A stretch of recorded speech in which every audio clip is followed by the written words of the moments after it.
All right, we're live. Hello, everyone, and welcome to So Many Levels, a D&D podcast. This, as you might guess from the title, is a podcast where we are going to be playing some live Dungeons and Dragons. And if you are completely unaware of the concept, Dungeons and Dragons is a tabletop role-playing game, and it's kind of just collaborative storytelling. There's rules that kind of give it a little bit of structure and dice that add an element of chance. We have 4 players who each are going to be controlling an original character of their own creation. And I am the dungeon master, which means I am the arbiter of the rules and I control the rest of the world around those player characters. Not just the dungeons.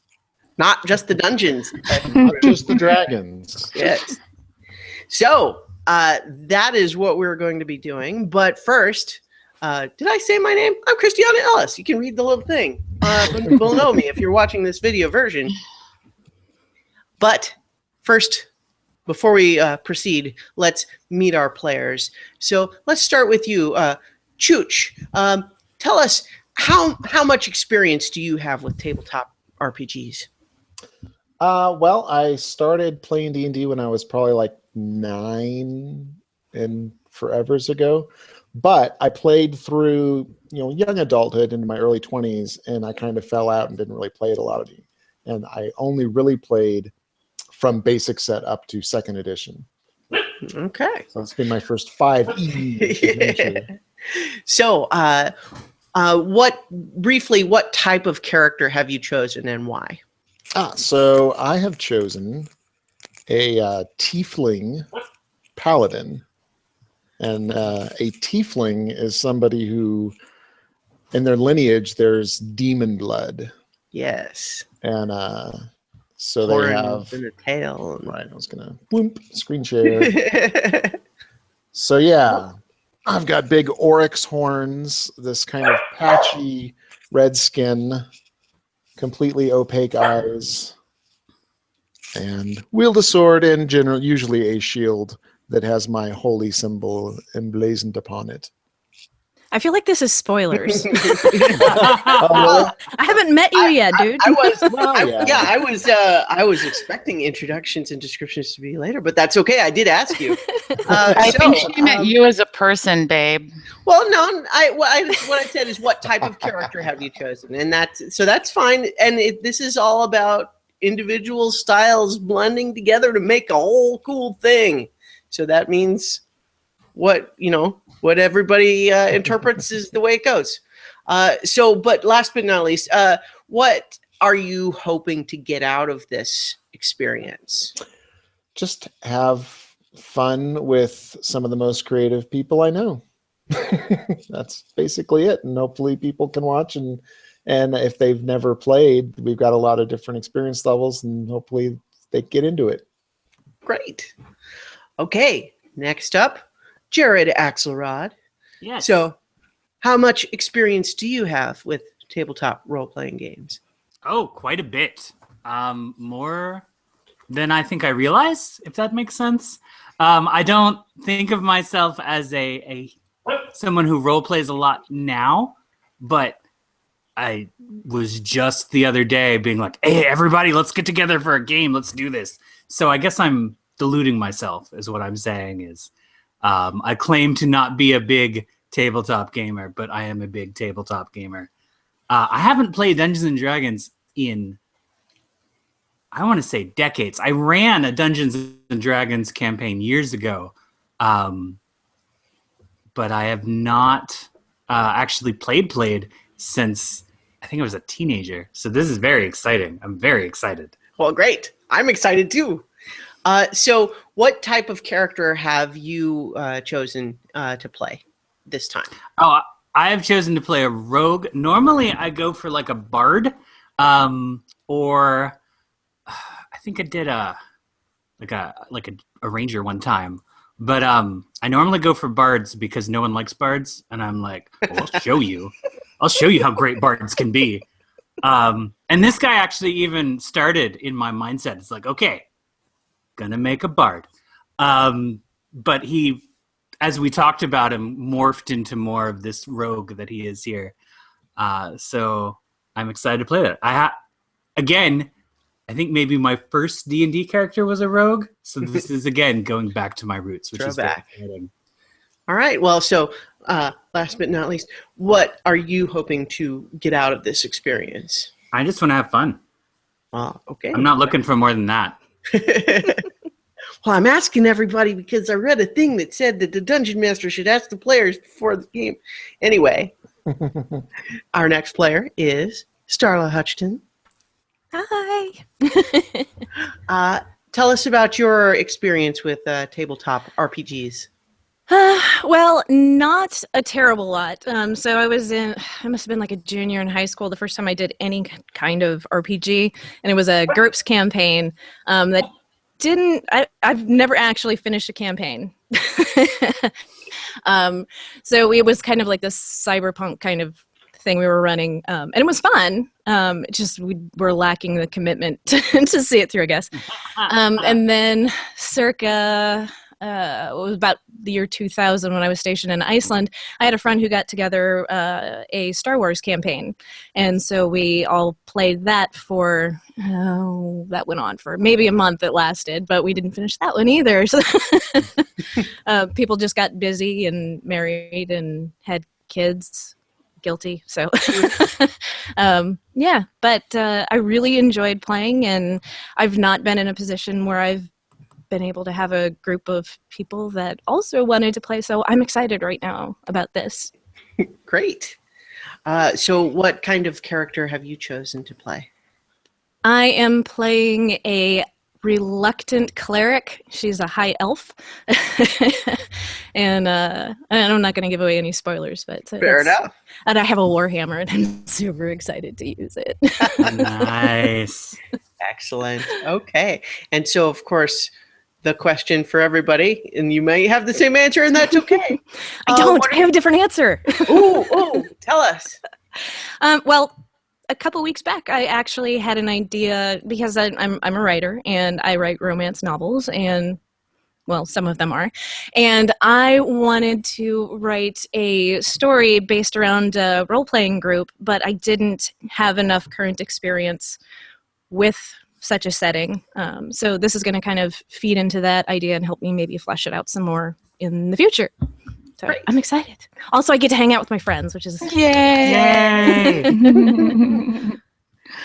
All right. And our last but not least player, Viv and Muse. Hi, I'm Viv. I have 0 experience. I have an older brother that played, and it was with his friends, and I was off with my friends. And then I got married later, and my then husband and my brother played. And there was one time that I kind of rolled dice and didn't really know what I was doing. So I still don't consider myself as having played. And for like the last 10 years, we've been talking about wanting to do a game, but couldn't find anybody that wanted to actually DM. Everybody wants to play. Nobody wants to like run it. And so it's something that we've talked about doing before. It's something that we hoped to podcast for a long time. And so Christiana, when you gave us this opportunity, I think excited is the word for the night. I think we're all using it, but you know, I have 0 experience, super excited to have everybody that's in this group to do this with for the first time. I feel a little intimidated by the brain power and creativity, but you know, we'll see. Well, that's great. So what type of character have you chosen to play? Human druid, keeping it kind of simple just because it's my first time. And she's a hermit, and that's pretty much all, I guess, that I'm supposed to say at this point. Well, yeah, right now it's just sort of broad type, especially because I think the longtime D&D players immediately, that's what they want to know. What's the party balance? What's the party balance? What classes are you playing? But yeah, so and so what are you hoping to get out of the game? You kind of went into this a little bit. Yeah, I'm really excited to be playing in an actual campaign and an actual group with people that I know that like start something and finish it. And you know, it's just real it's just fun. I get to finally do this, and it's something that we've long wanted to do and finally get to. And for God's sake, when Christiana Ellis offers to be your DM, what kind of an idiot would say no? It was like, yes, please. Leapt at it across the table. I think you were visiting Labor Day weekend when we were first playing, and it was just like, this is so awesome. I wish you would DM all the time. It's great. So yeah. And that was just reading from the book of a starter kit adventure. Yeah. So bucket list stuff here, lady. I'm loving it. That's great. One brief editorial note: you guys may occasionally hear some barking. That is the DMD, otherwise known as the Dungeon Master's dog. Hopefully it won't be too disruptive, but it just that's what's going on. So she's the DMC. Oh, nerd. Yeah, there you go.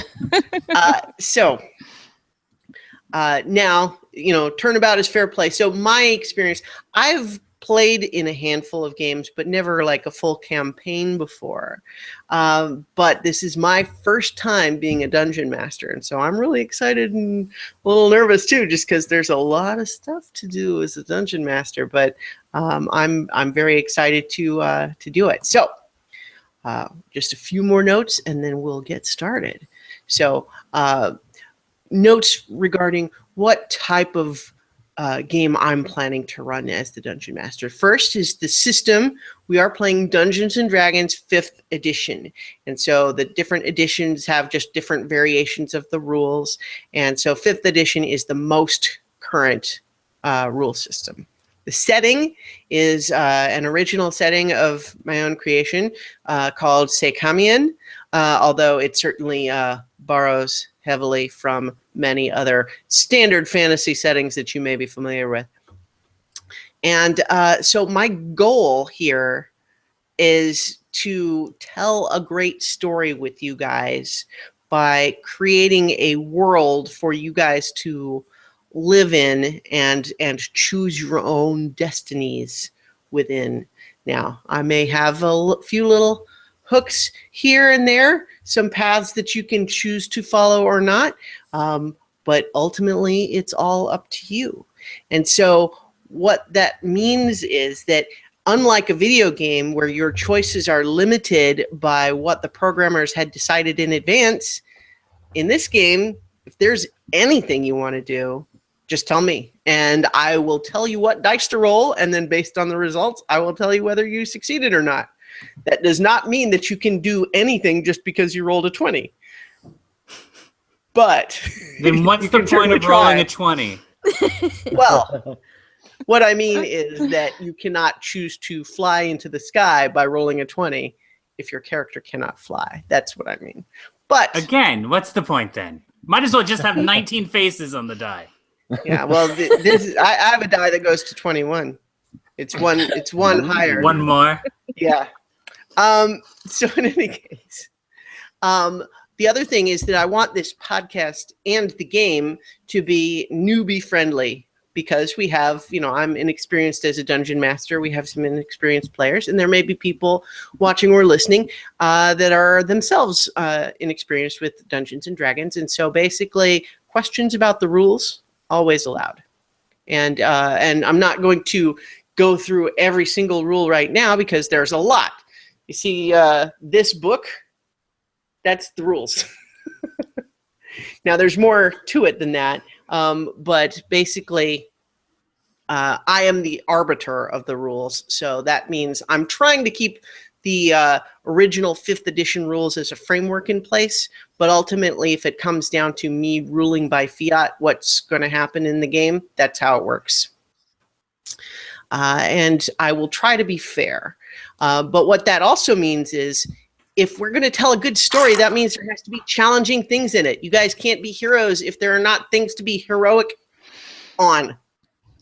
around, with, about. And so that means that there are going to be some challenging things in this world, and depending on how you decide to approach the encounter, some of those challenges could be lethal. Now, I'm not trying to kill any of you. Of course not. Here's the thing, though, Christiana. Yes, If you were trying to kill us, you'd still say that. That's true. That's a very astute observation. Anyway, that said, like if that were, like I said, I'm looking to tell a good story. And so that means that if you guys slam into a wall and then splat and you're all dead, that's not a good story. Likewise, if you all have a cakewalk and there's no challenge, that's not a good story either. So I'm hoping to balance it a little bit. And then if it does happen that a character is killed, we can talk about what the various options are from there. We'll definitely make sure that the player gets something out of it. What's Starla? I said I will be super sad if I die. Well, hopefully none of you will die. I don't want any of you to die. I will take my dice and go home. No, Aren't you home right now? Stay on the call. Yeah, stay on the call. So hopefully that won't happen, and especially hopefully it won't happen on the first session. But anyway. Well, I'm here. So we're just about ready. Calamity Viv. We're just about ready to start, and so just before we get into it, do any of you have any questions? For me, presumably, because I don't know who else you'd ask. You could ask each other questions, I guess. I think I'm good. All right. Yeah, Let's I'm do all right. it. Okay. So, first, I have a whole little spiel introducing everybody to the world. You guys technically have seen this already because it helped inform your characters, but this is to introduce the world of Seikamien to everybody, everybody who doesn't know it already. All right, hold on. I've got a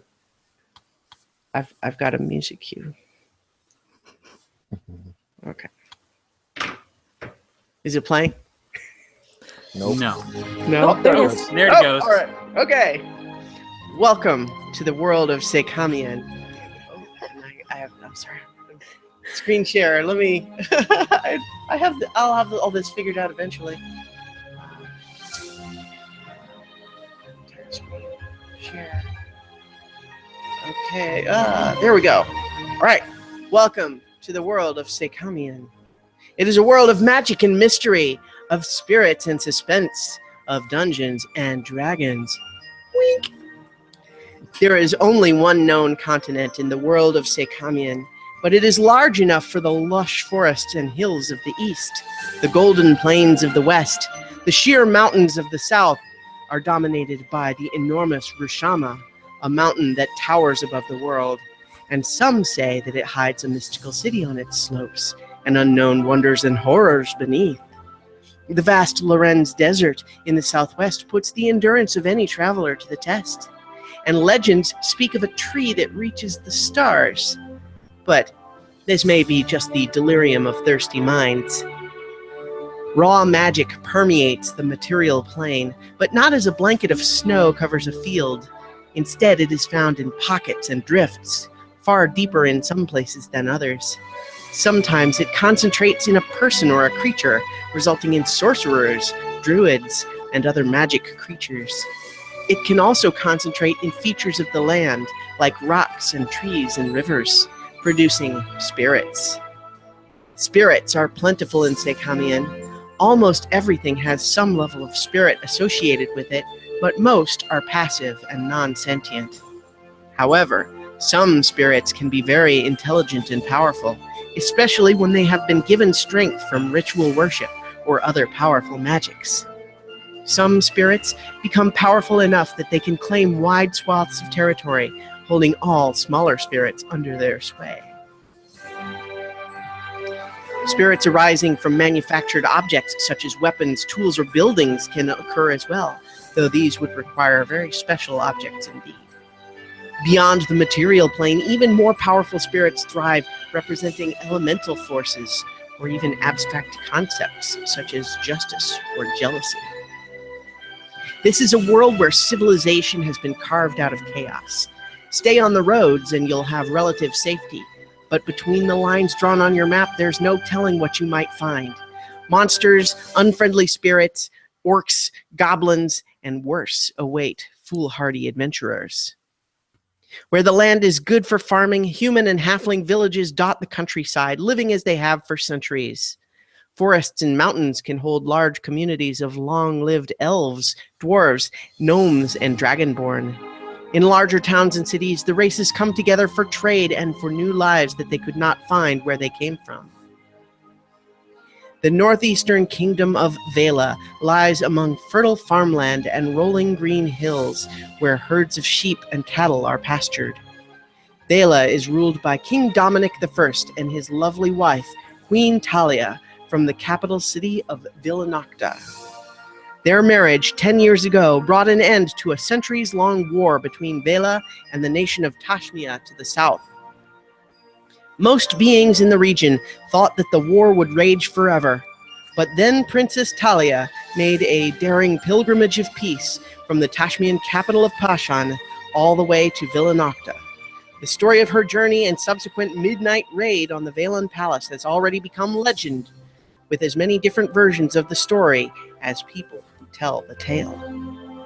What is known for certain is that the journey ended in a marriage that ended the war. All right.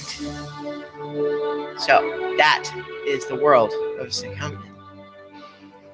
Now, our adventure begins in the town of Gorn, northwest of Lake Elamon and south of Villanocta. For your own reasons, each of you have found yourself in the Inn of the Flea-Bitten Badger. You have arranged to meet a wagon driver named Travis Fletcher here, and tomorrow you depart for Villanocta. Something very important waits for you there in the city, but only you know what it is, and how much you share with your fellow passengers is your business. So now we're going to have our first roll. You're going to roll for initiative, which is usually only for combat. But in this case, it is just going to tell me the order in which you arrive at the Flea-Bitten Badger. I have a question. Yes. Can you shut off the music? I can't. Yes. Oh, I'm sorry. Yes, thank you. See, this is the problem. Technical stuff. I've made it so I have music, but I can't hear it. So that's fantastic. It's right? the only thing that you can't control is the music. You can't hear it, but everything else you know. Which dice do we use to roll for initiative? To roll for initiative, everybody's going to use a 20-sided die. And you roll the die, and then you add, you should have an initiative bonus on your character sheet, but it's based on your dexterity modifier. Dexterity is basically a reflection of how quick, agile, and dexterous you are. And so just go ahead and roll and tell me your result. So I rolled in the Google Hangout chat Mm-hmm. and got 17, and I've got a +1. So Okay. 18. So we add our dexterity bonus. Is that what you said? Yes. So you have your roll, and then you add your dexterity modifier, which is on your character sheet. All right. So I rolled a 12, and I have a 2 +2 to dexterity, Okay. so 14. 14. Okay. How about you, Viv? I rolled a 4 and I have a +2. Womp womp. Okay. How about you, Jared? I rolled a 17 and I have a +5, so that puts me at 22. Oh, so I think Nice. that's number one, right? Okay. You're number one. So, Christiana, I have a question. Yes. Should I be taking any kind of notes or anything as we're going and playing, and what are things are like? I don't know, like, what should I be doing right now? Just listen. So yeah, listening, and you can certainly take note. You're welcome to take notes if you like. It might help you to remember details, help you to get into stuff later. But there's nothing mandatory about it. Okay. There's not going to be like a standardized test at the end. Yay. Stuff that happens later may be dependent on details that have been seeded out earlier. And so if you're paying attention, you might be at an advantage in that way. But, there's also 4 of you, so hopefully one of you will remember if there's something like that. Okay, so. It's in character for me not to notice. That's will be my excuse. All right, so I take you now to the Badger's Public Hall and Tavern. It's a wooden building and old but well-maintained, if not fancy. In fact, it's got kind of a rustic charm if you're into that sort of thing. There are a dozen or so wooden tables, and about half of them are occupied with local townsfolk. Behind the bar, a cheerful middle-aged woman is polishing a glass. No one has noticed you yet, Mugen. But as you enter, please give us a brief physical description of what people would see as you walk in the door, and then tell us, what do you do?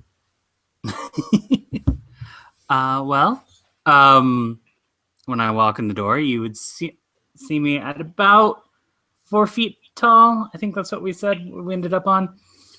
And I am sort of I guess an anthropomorphic fox would be the best description. Got kind of a fox head, but sort of a monkey body, but a fox tail. Kind of a monkey-fox hybrid is how I'm thinking of it. Whatever image that puts in your brain, as long as the fox head is the important part.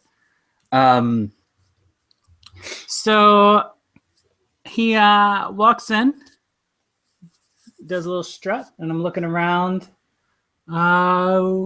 Do I see Mr. Fletcher around here? You've not even know what he looks like. You've only communicated with him by letters. Right.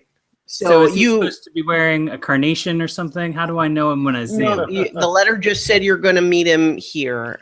So as you kind of walk in, you've kind of caught the eye of a couple of people, and they're just sort of they're staring at you a little bit uncertain. They're not quite sure what to make of you. They're not scared or anything. They're just curious. No. Right. Well, I get that a lot. Mm-hmm. Then the middle-aged woman behind the bar kind of looks up and kind of sees you down over the bar now that you're into the room and says, "Oh, hello. Can I help you with something?" Well, I guess the operative question is, can I help you with anything? This is the Flea Bitten Badger. Am I correct? Yep, this is the Badger, all right. You're in the right place. I felt the signs. He spreads his arms as wide as he can, which is not very far. I felt the spirits within. They were leading me here, leading me to you. The spirits led you here? Well, roll a deception check. Sure. So this is another skill check where he's going to roll a 20-sided die, and then he has let's see, he has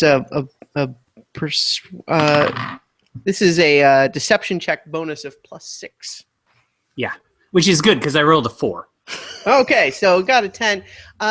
She's a little wary. She's like, yeah, I've only just started my spiel, of course. Okay, all right. Well, so she's like, wait, so spirits led you here? This was so worth the wait. Madam, what's your name? I'm sorry. I'm so hard with human names. I'm Magda. I own the Badger here. Of course it is. Magda. Let's you and I talk frankly here. How's business been? I know that's tacky. I know it's tacky, but I feel like it's important to discuss this. Well, it could be better, right? It could be better. It could always be better. I mean, exactly. And that is why I, Mugen the Magnificent, a certain spiritually enabled individual, have been drawn here to this place to help you to make things better. When was the last time you had a spiritual cleansing?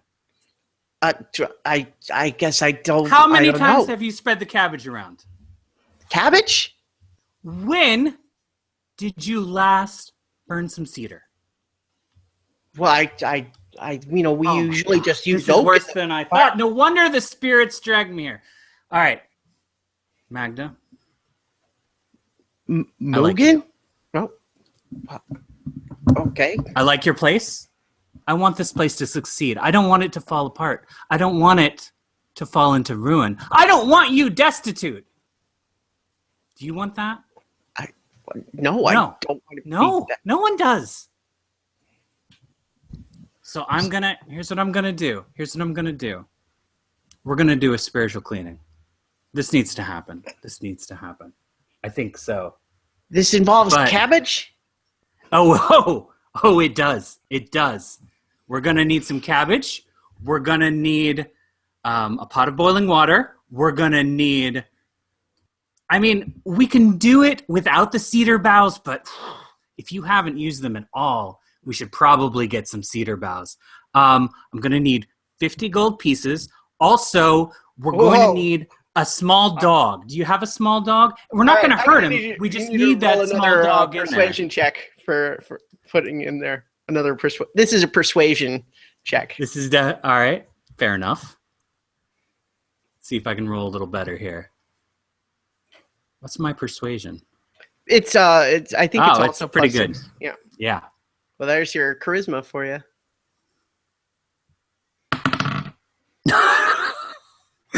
Man, off to a poor start. That was a 1. Oh, she's like 50 gold pieces. Well, you think I was born yesterday? All right. Look. Wait. No, you misunderstand, madam. You misunderstand. That's fine, but you misunderstand. I'm not going to take your gold. All right? You can hold on to it. It just needs to be here. All right? I got to set the branches on fire. We got to have the pot of boiling water. Now, I am going to need to spread the cabbages everywhere. The only thing you're going to take is your leave unless you're going to buy something. This is harsh, Magda. I thought we were friends. You said it yourself. I don't want to be destitute. I'm not asking you to be destitute. I'm trying to help you. Listen, as I said, I'm not going to touch the gold. These paws, you can help me touch anything. By buying a beer, or if you want some chicken stew, we can do that for you. You want a room? I'll even give you a room at, regular price. How about that? Magda, I feel like we've gotten off on the wrong foot, and I blame myself for that. So here, good faith, I will definitely like some chicken soup. That sounds wonderful. And some ale would be great. And I really think you should consider spiritual cleansing, which I'm more than happy to do, but I can't do it if you're unwilling, because that's bad juju. But that is a conversation for another time. You're a busy woman. You've got an inn full of people. I will give you this payment for 1 bowl of soup, 1 stout tankard of ale, to prove that I'm not here. Not ale, it's appling. It's kind of apple beer. We got corn liquor in it. It's a specialty of the house. It's good.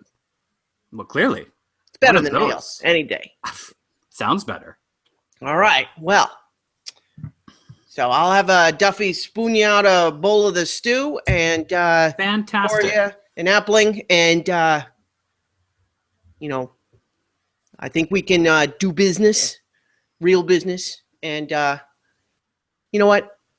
Let's see how the evening goes. Of course, but keep in mind that the spirits led me here for a reason, and it wasn't just to have some of your delicious brew. Though, if that is the case, I'll certainly be satisfied. All right. Okay, so now, Chooch, your turn. You arrive. So again, describe briefly what people see. Like you showed your screenshot, but people might be only audio. Gotcha. So as I mentioned, I'm a tiefling, which means I have demon in my ancestry, which means I have these big, giant horns. My skin's black with irregular swaths of deep red. My hair is black that fades into dark blue. I have these giant 18-inch black oryx horns, which is kind of like an antelope. They're semi-curved with ridges. Eyes are pure yellow, no sclera or pupils. And he has large, sharp canine teeth and a thick 5-foot-long tail. Mm-hmm. And Right. he's wearing chainmail armor. He's got a battle axe and some javelins All right. and a shield on his back. So, whereas they were mostly just curious and a little confused when Mugen entered, as soon as you are silhouetted in the doorway, just dead silence. You're getting a lot of stares. A couple of people don't look happy to see you. Magda looks up and she's just kind of like, what is happening today? She runs over. She kind of just runs from behind the bar and just comes up and just says, do you have business here? Don't say I didn't warn you. If it's not an inconvenience, I'd appreciate a room for the night. Okay. Well, I think we can arrange that. You be probably wanting a private room, I'm thinking, not common bunks. Just Private's look, good. as long, look, you're welcome here. Just don't make any trouble, okay? It's just, yeah, you can have the room. It's fine. We can get you a dinner. Just keep things on an even keel, all right? Fine by me. Okay. How much is the room? Sorry, I have the my notes. The private room is 2 gold pieces a night, and you can get dinner. We got the chicken stew. It's 2 silver pieces. Or if you want, you can get bread and a mutton chop for 4 silver pieces. Sounds reasonable. I'll take it. Take the mutton. All right. So Duffy, my husband, is over at the kitchen. If you just let him know, we'll get you taken care of. And if anyone tries to hassle you or anything, you send them to me. I don't want any trouble. Neither do I. Thank Good. you. Good. Okay. All right. I'll head over towards the kitchen. Okay. Without making And, eye contact. But not Duffy, looking away. Duffy, who is at the stew pot, kind of just stirring it, kind of looks over and does a double take, and then just kind of shrugs and so presumably you tell him the mutton chop, and Yes. and he starts With a nice working. fangy smile. All right, so next, Mirakina. That's me. That's me. All right. So my description when I walk in, she is about 5'5", fairly slender. She's 112 pounds, and gray eyes. She's very, very pale. Her skin has a slight bluish tint to it, but very, very black hair, very dark hair. Do I have to talk about, because I have the armor? Are we talking about armor? So, I mean, I'm 'Cause just I would looking for technically be wearing it, general, or- like, what Okay. people would notice about you as you walk in. All right. Well, Probably I'm an not elf, but yeah. So just an elf, minding my business, wandering into the. So The this inn. time, Magda had only just gotten back behind the bar, but when she sees you come in, she's like stunned and surprised again. But this time, her face just lights up, and she runs back around from behind the bar again, and just says, I'm gonna get Oh, my stuff free. "Oh my God, you're a high elf, aren't you?" I'm sorry, maybe it's impolite to ask, but aren't you? I am, of course. I'm very proud of my lineage. So yes, I am. Oh my! I can't remember the last time we've had a high elf here in the Badger. Don't worry about the name, and that we haven't had fleas in a long time. That's all right. I'm not planning on staying long, just passing through. But maybe a room for tonight? Oh, of course. We've got private rooms upstairs. There, we got nice clean linens up there, and we could get you some dinner too. Or we've got an apple beer called Appling. It's very good. It's a local specialty if you like that sort of thing. I might try that. Can I do what? Can I get a more in-depth description of her? Of Magda? Yes. You said she's a middle-aged woman. Yeah, she's maybe like lower young 50s. She's kind of got graying brown hair, sort of tied back in a fashionable bun, sort of standard apron, and simple dress. She's not fancy because she works all day. No outstanding features, just very plain. Nothing. Yeah, nothing too remarkable about her physically. All right, we'll just bullshit it then. Okay. You have the most remarkable eyes. Has anyone ever told you that? You can tell a lot from a person's eyes, and you have very, very kind eyes. You think so? Oh, definitely. And believe me, I would know. After 100 years of looking at people's eyes, yes, I can tell you. You have some amazingly kind eyes. Oh, thank you. I mean, my husband says he likes them, but a compliment from a high elf is an honor indeed. Thank you. What can I get you? Can I help you? I can have them fix up our best room for you. And did you want something to eat? How can I help you? Oh, well, I don't want you to go to any trouble for me. Would you? Oh, it's no trouble. Duffy, get the best room ready. Yes. And then Duffy's like just kind of grunts and then kind of just leaves the kitchen and starts marching up the stairs. Well, I don't want to be too much trouble, but is there any chance that I could possibly get like a salad, something fresh? I don't eat a lot of meat, so.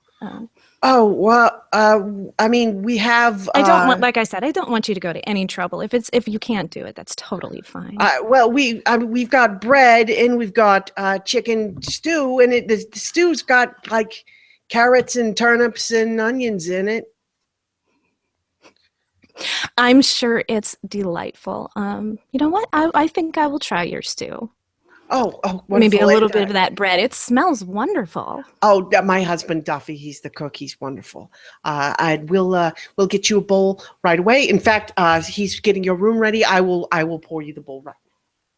And she bustles off to the kitchen, comes back with the bowl, and she's just offering it to you. Thank you so much. Oh, thank you. I'm just so tickled. I don't think we've ever had I can't remember the last time we had a high elf come through Gorn. It's just, it's really it's exciting. I'm sorry, I'm kind of talking too much. I know, but it's just. Well, that's quite all right. I actually don't travel that much, so this is a real treat for me. Well, wonderful. I hope you enjoy your stay. We'll let you know as soon as your room is ready. Oh, thank you so much. All right. Okay. Viv, your turn now. Amethyst arrives. Yes. So, in appearance, I just pulled up the description and lost it as soon as you said my name, of course. So she, in appearance, is just Caucasian, human, pale skin, oddly gem-like amethyst eyes, long white hair, which makes me appear older than my 27 years. I'm about average height with a rounded-ish but strong build. So that's what I look like. All right. Yep. And I can flash a picture if I can. Well, if you like, so how do you kind of enter the room? what do you do upon entry? I walk in and I walk up to Magda and ask for appling and mutton and Travius Fletcher. Okay. So she's Magda. So you're given that we've just had Since you haven't a given monkey me fox and a tiefling Right. and a high elf come in. yes, Comparatively, you make less of a stir yes, among the crowd when you enter. But in fact, Magda is kind of a little distracted. She's kind of looking over your shoulder just to see what else is going on. But she says, "Oh, sure, yeah, we got appling. It's good. And you wanted just chicken stew, is what you said? no mutton, please. Mutton. Okay, yes, of course. And Travis Fletcher." Mm-hmm. You know, he is a regular. He's a good guy. I haven't seen him recently, but was he supposed to meet you here? Yes. Oh, well, I'm sure he'll be along. He's a good guy. You can count on Travis. And so she gives you your appling and your stew. And so are you all kind of just found a place to sit somewhere on at the tables and all? Well, I've been watching kind of the whole thing going on, which is why all of the distractions work so well for me, which is why I knew what I wanted, and I just kind of go off to the side and wait for Duffy to return with what I wanted. Okay, great. Well, so Chooch, now where's your character sitting? I assume I would have found an empty table in a back corner somewhere. Oh, well then I totally made your empty table more than one person and scooched up over as soon as you sat down. And like, hey So there. I think I'll be up closer to the bar area. So just so we know what's going on. So what was go your ahead. character's name again, Chooch? I haven't said. Oh, great. Awesome. Ay. So All right, sit so down I and say, scooch over "Hi there." next to you and go, so you're a dark drink of water, aren't you? My name's Mugen. How you doing? I like what you got going on here. I'll be honest with you. It's a little more dramatic than what I would go for, but I like it. I like your look, kid. Good evening, Mugen, and I'm Autakri. Autogree? Is that right? Did I say it right? Autakri. All right, listen, Artie. I don't know what you're into specifically, what your deal is. I'm reading a lot of different mixed signals here. But you and I, together, we could clean up a bit, if you know what I mean. You've got a certain star quality about you. I won't lie. I felt it myself the moment you entered. A certain bombasticness. I'm going to lay out just bare bones. This is just me spitballing. Just came up with this. There's no plan here. I don't have a presentation. But what I do have is a great idea. You come into a place. I'm not saying you torch it. I'm not saying you throw someone through a window. But if you wanted to, that would be cool. You come in, you make a big trouble, see? And then I come in not long afterwards, say, oh no, big trouble. Just the man to fix it. And then I fix it because you and I were together on this. I think you understood that part, but I'm letting it go through again. And then we split the product. It's these kind of stereotypes. I mean, I guess it's the horns. I don't know. Sir, I am offended that you would think I would demean myself to speak to stereotypes. It is your defiance of stereotypes that led me to believe that you would be an amiable partner in this. Are you trying to tell me that you are falling into the tiefling stereotype of not going into partnerships with other people? Of being that lone wolf, that Stalum loner who can't let anyone get close? I thought you were different. I feel I'm different. I belong. You seem different. And I in a belong good, to the Guild of positive Smiths way. and Metal Forgers, you know. Oh, see, that's wonderful. Get See, along. that's what I like. I like a tradesman. It shows you know the value of good, honest work, which is why True. I think we should go in together and do some bad deceptive work. Well, I think I'm picking up what you're laying down, so to say. But I have other. You think about it. You business. think about it. I'll just be right here next to you, conspicuously eating my soup. Don't feel the need to say anything. But I'm telling you, we could really clean up. You and me, buddy. I like you, Artie. I like what you do. Some people call me Archie. Well, we all know what about those people. All right, so just then you kind of hear sort of a cheer of greeting sort of erupt from everybody, and a new guy enters the bar. A new man enters. He is huge for a human. He is probably in his late 40s. He's got light brown skin and salt and pepper hair. He is broad-shouldered and powerfully built. He might have been a formidable warrior once. Since then, he has gained a couple of decades and probably 100 pounds plus of excess fat. You could see how it would be hard for him to get exercise, though, because he has a severe limp. He's dragging one foot behind him, almost like it's made of stone, and you just can't move at all.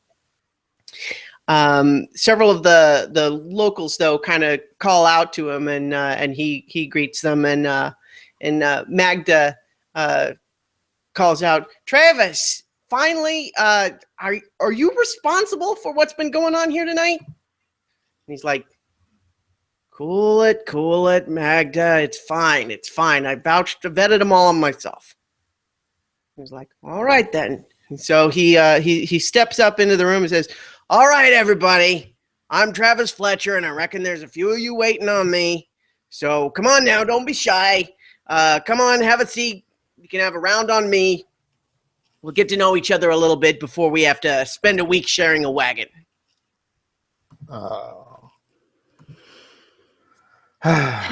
People. Okay. I'll grab my plate and my tankard and head over towards him. Oh, Artie, you're coming with this guy too. See, we're meant to be together. This is a partnership made by the fates. I can see it. Wonderful.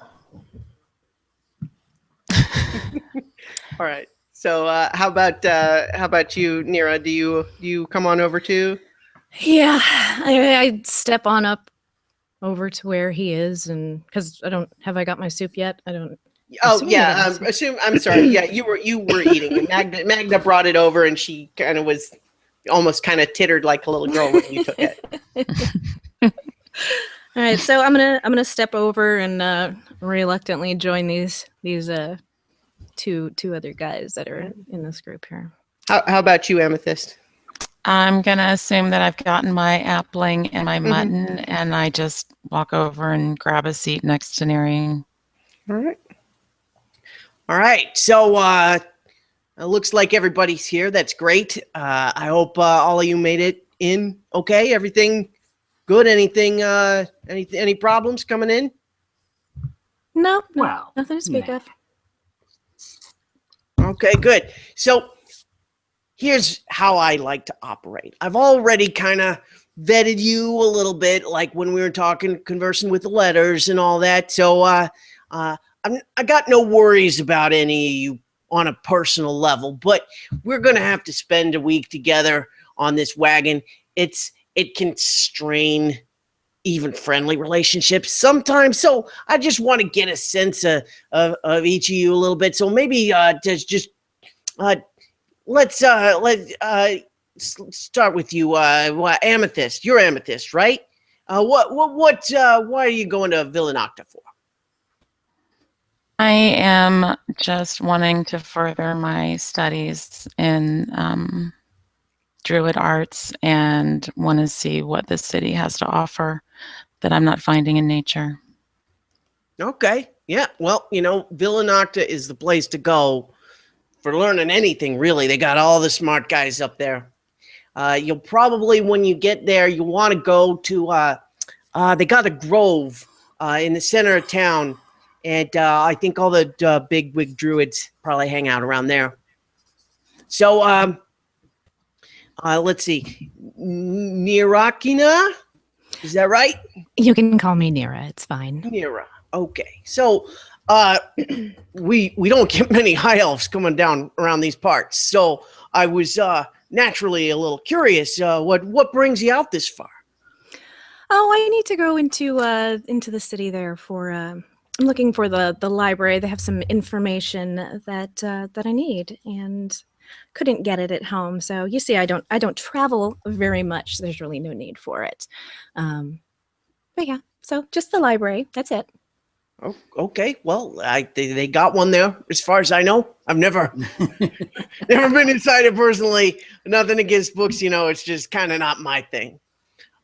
So you're Mugen, I'm sure. What is your reputation precedes me? Yes.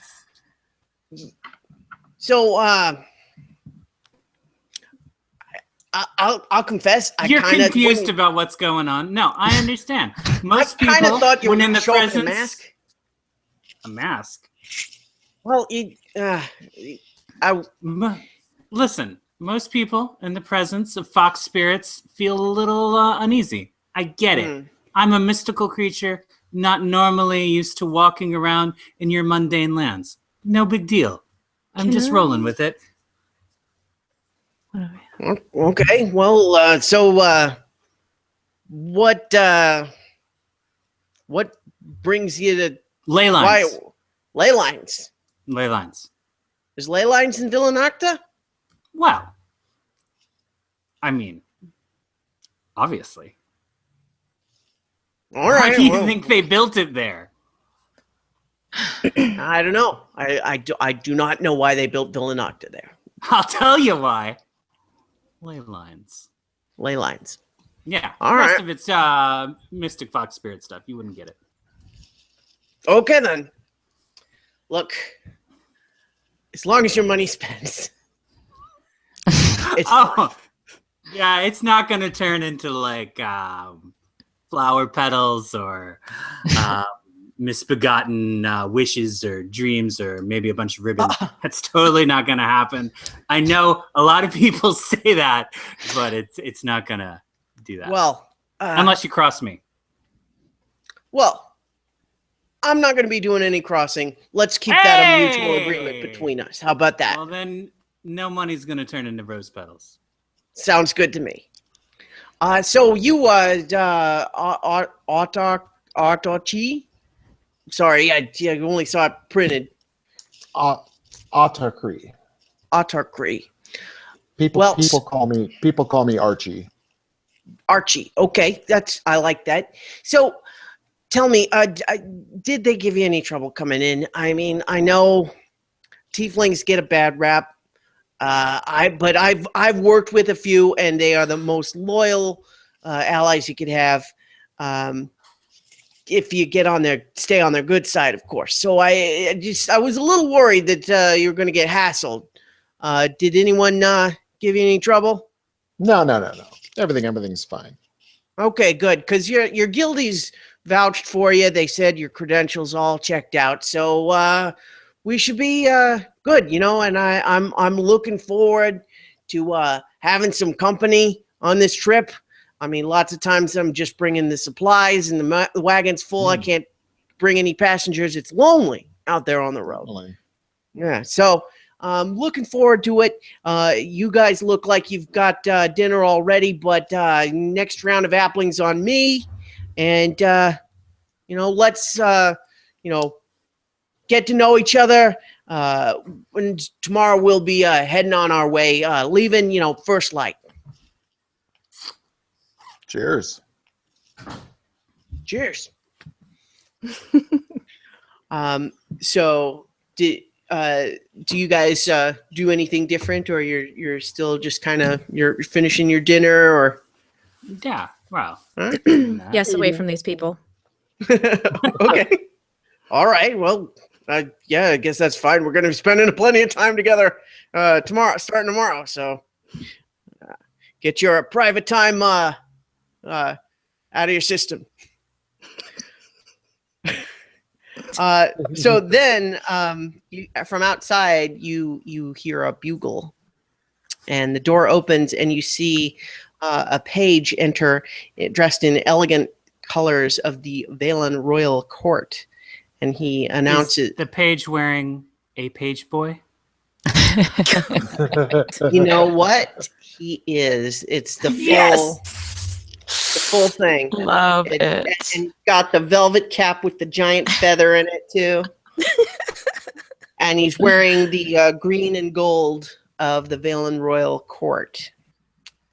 And he steps into the room and he calls out in his best town crier type voice, "Attention, residents of Gorn! Rejoice, for I come from Villanocta with glad tidings that a son has been born to King Dominic I and Queen Talia." And at first, like, nobody in the room can believe it, because this is like, it's been a thing. The politics has been that there's no heir for a while now. So as soon as it kind of sinks in, there's cheers go out, and the page kind of, he's smiling. You know, it's not that often that he gets to deliver good news. So he is psyched, and he's holds out his hands for quiet. Says, "Crown Prince Edmund has graced our kingdom as an heir to the throne, thus continuing the glorious peace. A ceremony presenting the prince to the spirits will occur in 3 weeks in the Villanocta Royal Plaza. All citizens are invited to attend." And Oh then my God, it's going to be a madhouse. his message delivered, the page bows to the room and withdraws. And Magda says, well, ain't that something? Now that is something to celebrate for sure. So let's hear it for our new prince. And everybody, like all of the locals, the regulars are all cheering. And then she's, you know what? Tonight, everyone drinks for free. Appling for everyone. And then, of course, there's even louder cheering now. And so you notice that Travis kind of mutters something to himself, and then just sips his mug. Oh, I'm sorry, I didn't catch that. What was that? Oh, you know what? Nothing.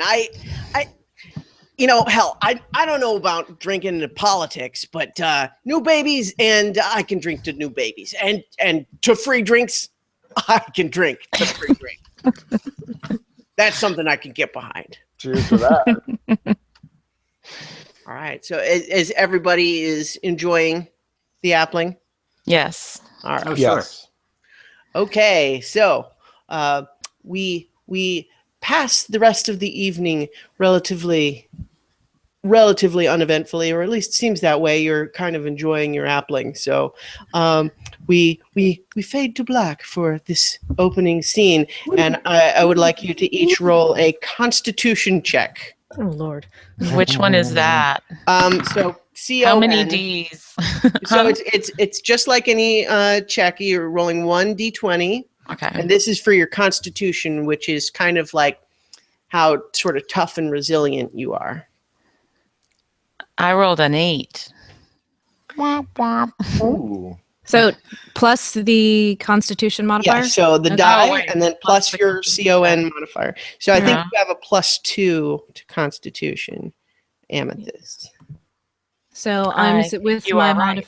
with my modifier, I'm at a 16. Okay, I'm also at a 16. 16. All right. How about you, Archie? I got 19 plus 1, so 20. Wow, Ooh. all rolling relatively high here. Did you? I didn't mention I'm not super huge. I'm like 5'5", but the Hmm. horns make him, Mm. All right. And you're broad, I imagine. Is this for who gets hungover in the morning? That's exactly You what this guessed is it. for. You guessed it. And so it turns out that all of you actually feel fine in the morning. The appling is not bad. It's pretty good. It's mainly juice. It's also not very alcoholic. Well, it's spiked with corn liquor. So it packs more of a punch than you'd think, but I mean, clearly not if we're all fine. well, It's nice and pure. It's made from organic apples and corn. You see. Only the best. All right, so we fade back in. You left at dawn and now have been on the road for most of the morning.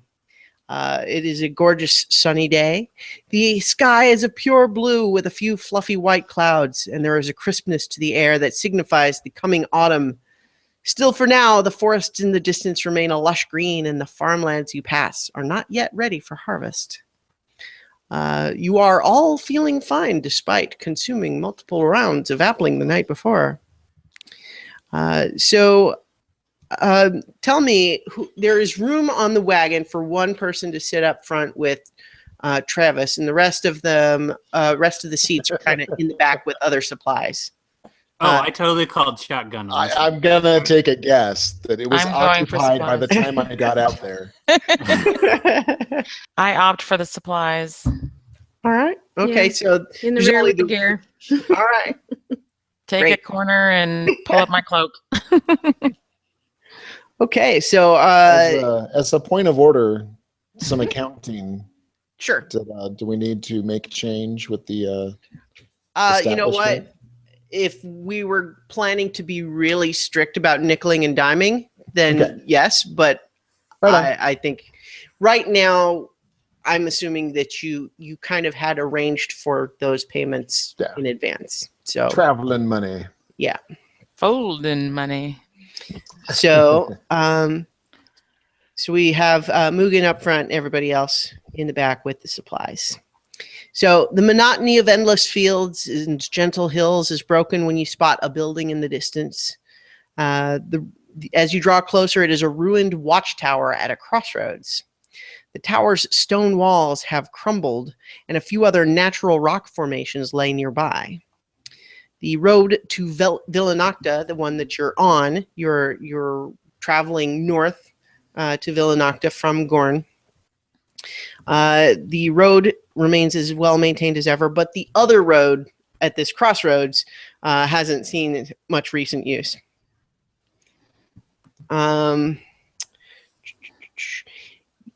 You have just reached the crossroads itself when Travis abruptly stops his kind of tuneless humming. He's been kind of just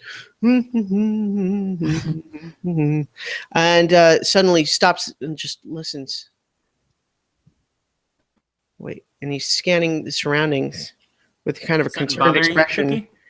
He says, "No, it can't be. Not here. Not in daylight." And then also Nira, you you detect a little slight sound of movement from behind the ruined watchtower. And then you hear the sound of an arrow whistling through the air. Everybody roll for initiative.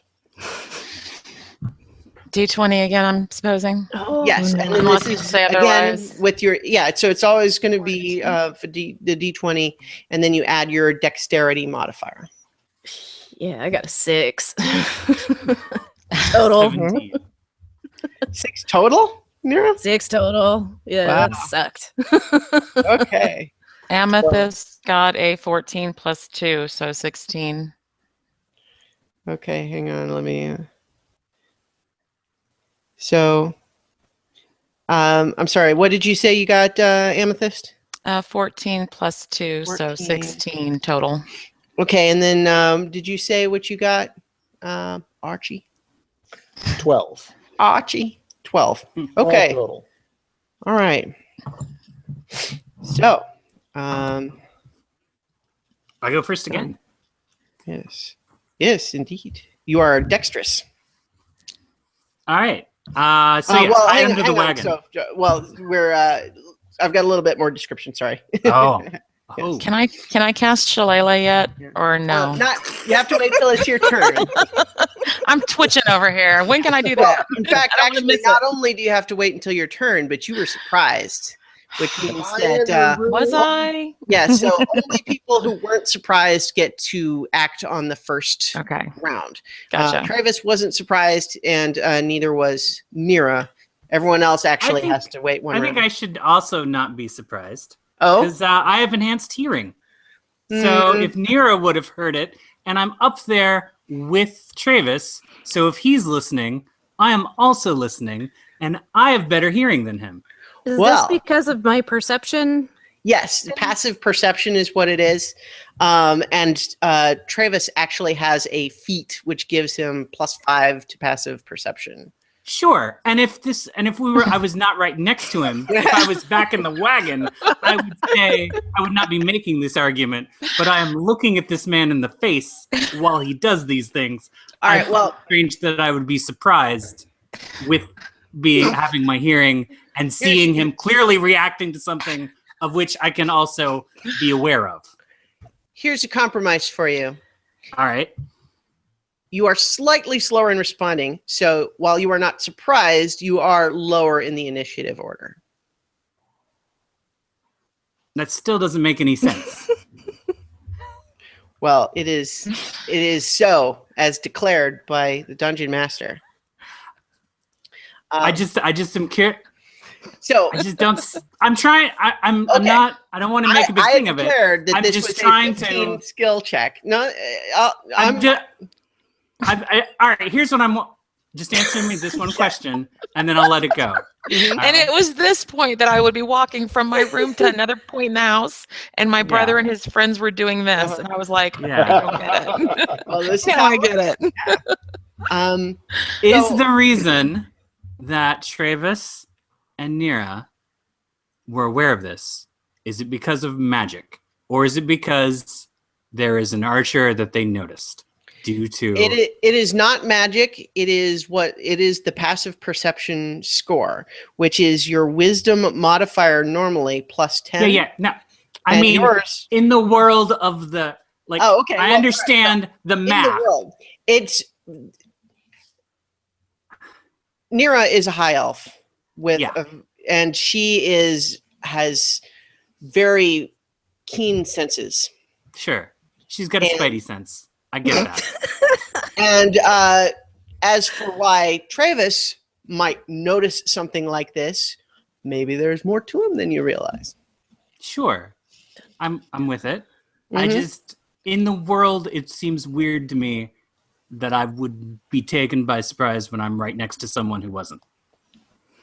And Well, have enhanced hearing. If I basically- didn't have enhanced Maybe you are so focused on him that you don't notice what's actually going What on. you noticed was him noticing something. right, I And noticed him wondering noticing. how you could exploit Not it. surprised. Each round only All right, takes you know what? 6 I'll- seconds of I'll let real it- world time. I'll let it go. I'm letting it go. I'm letting it go. I will I- wait out this turn, but I'm just saying. Your objection has been noted. Roll Um, better next time. I rolled I- great. This is not about the roll. You're the This is. I'm just trying to understand the reality of the story that you're Yes. creating. All right. so And the now reality of I the feel story. no. All Right, and I understand it now. Okay. I am with it. I agree. We're gonna move on. I will wait till the next turn to do my thing. It is fair to Everything's be cool. surprised that Travis is apparently so on the ball. Sure, I'm with it. And also, the thing that you would be noticing in this case are very stealthy things. So the arrow that first flies through is let me actually do the roll. So the arrow misses its target and thunks into the wood in between Mugen and Travis of the wagon. And so now suddenly you hear shrieking high-pitched laughter all around you, seemingly from every direction. Behind the ruined tower, behind the rocks along the side of the road, goblins emerge from hiding. Small, green-skinned humanoid creatures brandishing short bows and scimitars. They grin at you with devilish sharp teeth. With them, you also spot vicious-looking wolves. They growl and lower their heads, stalking towards you. You are surrounded. Now, let me set up the map, because we got our first combat encounter. Yay! Okay. All right. I've got this whole routine set up here. And So was I supposed to pick 2 specific spells to like arm myself with? so yeah, well, okay. Because you said I had to do the 2 for Tempest and then 4 for Cleric, and so I've picked those. Yeah, that's But I don't know what so I do with them. basically you can cast any of those. What you have is 2 first level spell slots, which means that the level 1 spells, you can cast any of those 2 times, meaning a total of 2. So you could cast the same one twice or 2 different ones, 1 each. Cantrips. Before I have to rest. Yes. Okay, I Cantrip, got it. You can cast as many times as you need to. So those don't take up the spell slot. Gotcha. All right. So we've got our wagon here. Got Mugen up front. Here's Travis. Oops. And there's Nira and so I don't know. Can you guys see that at all? That's awesome. Yeah. Yeah.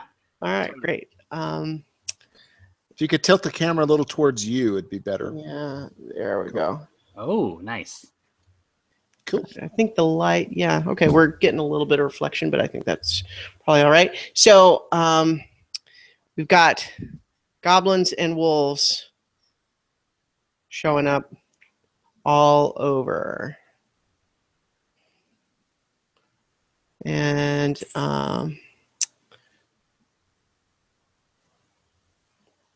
so they're jumping out from behind the rocks here.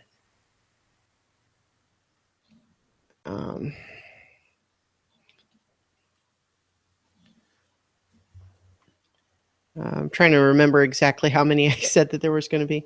1, 2, 3, 4, 5. Okay. 2 wolves. Okay.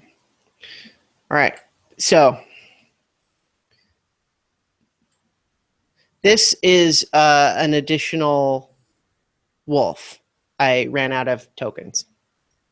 So it's maybe a little hard to see them. Goblin, wolf, wolf, goblin, 2 goblins and a wolf, 2 goblins. All right.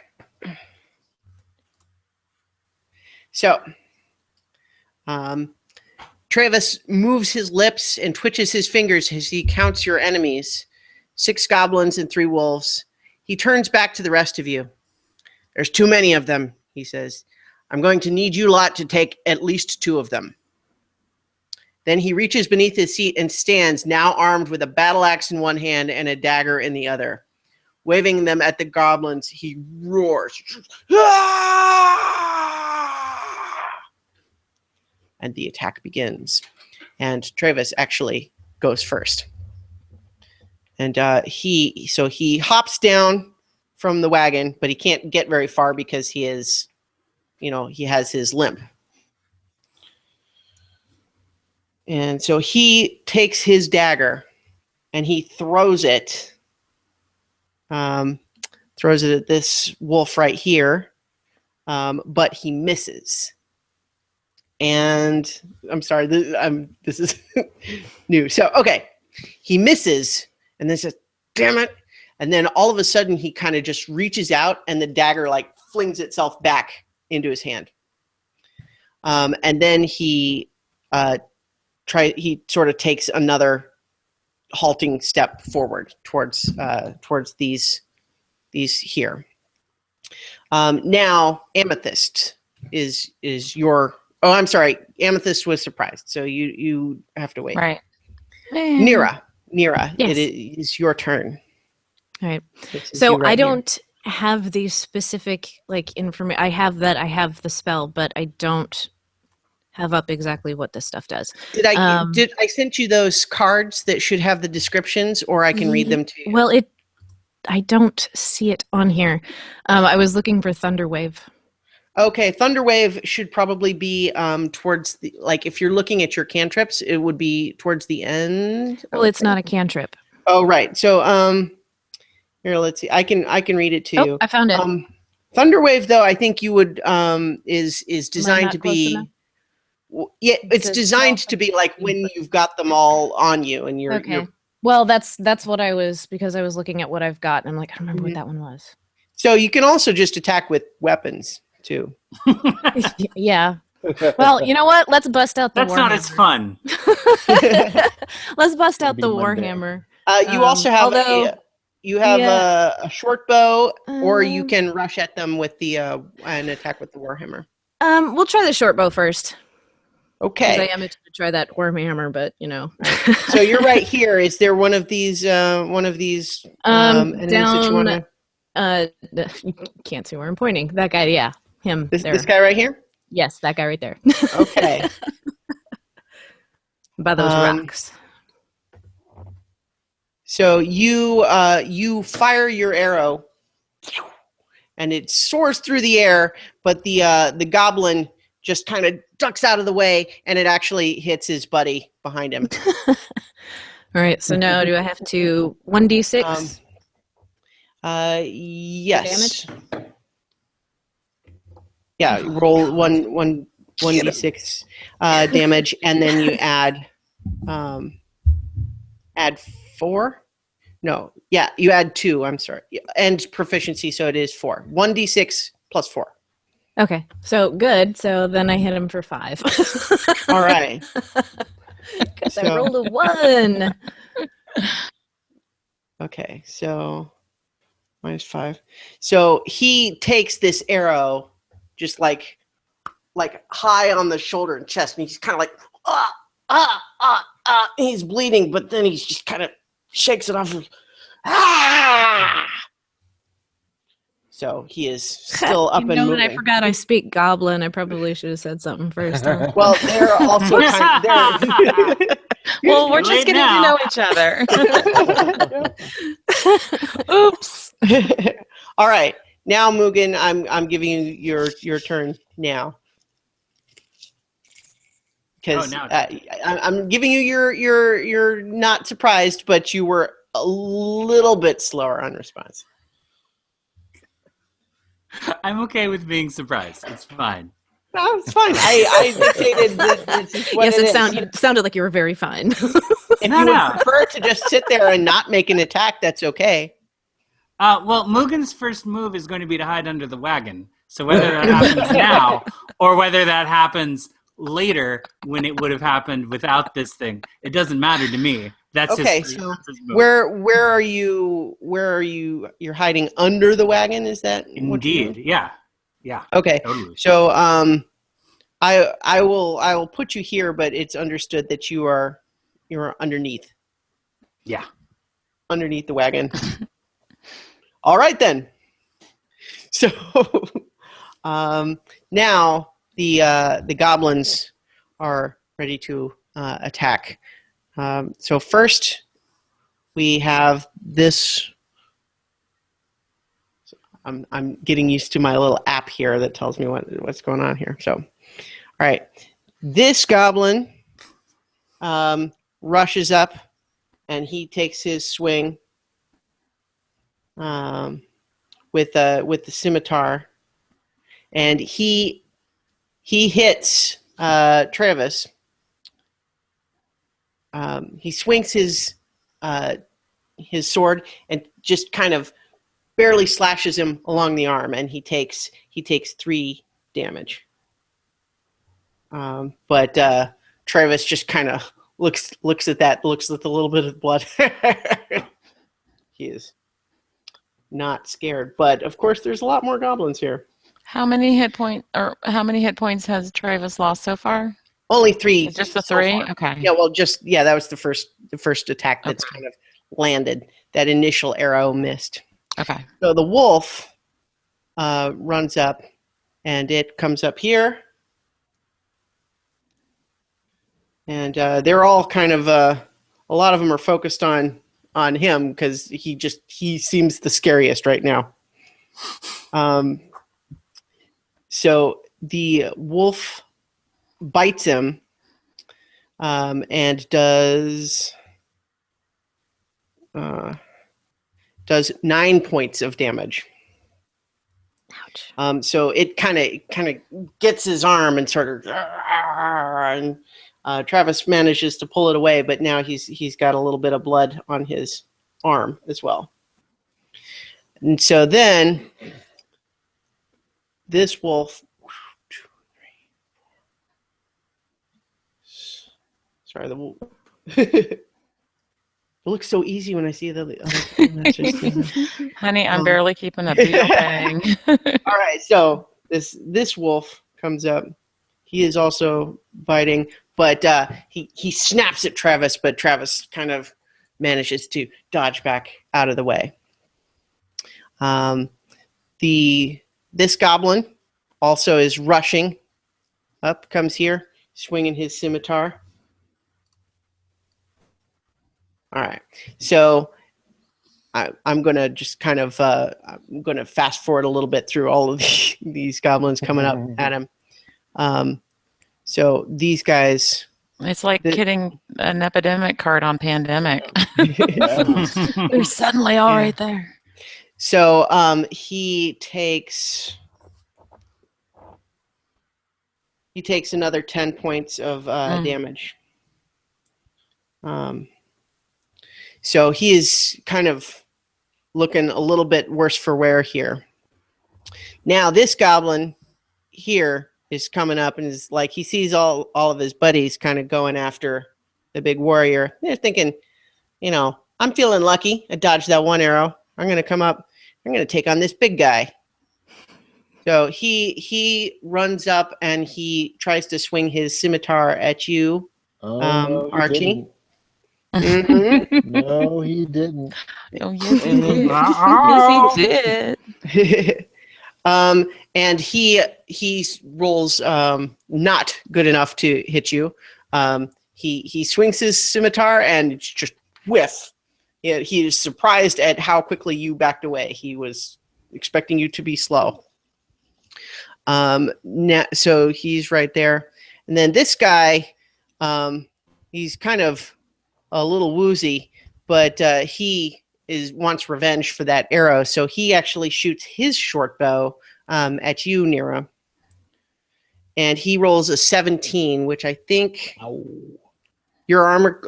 So I didn't ask you guys. You didn't have your shield out because you just used your short bow, Nira. Mm-hmm. Do the rest of you have your shields? Because Viv, you have a shield. Yeah, I have Amethyst my shield. Yeah, Amethyst has her shield, quarterstaff, and she's wearing her armor. Well, so you wouldn't. So I take whatever her clothes are. You can equip your shield when you get your first turn. Right on. All right. But in any case, the arrow misses, and then it actually just barely whistles by you, Amethyst, because after Nira dodges it. So thanks, Nira. All right. So we're back up. I'm slow, yo. I'm slow. We're back up at the start of the initiative order. So now Travis, although he kind of took a lot of damage, he's like, "All right, my turn." And so with one hand, he swings his longsword at this goblin, and he just like cuts its torso in half with like one slice. Sexy. And then with his the dagger in his other hand, gets a critical hit on this wolf right here, just sticks it, and it was opening its mouth to growl, and he ends up he didn't even plan it like this, but just sticks it right in through the wolf's mouth, and it just goes limp around his dagger. And then Yoinks. He actually attacks 2 more times. This guy is dead. Dude. This guy is dead. Another longsword. Another longsword swing out, and he gets another critical hit. This time on this guy, and this time NPC, so man. he got, and then boom, the backhand, and it just opens up this goblin's guts, and he's just. So this guy's dead, and then the dagger once again. This time he throws the dagger at this wolf. He throws it again, and this time he hits it, and it gets the wolf.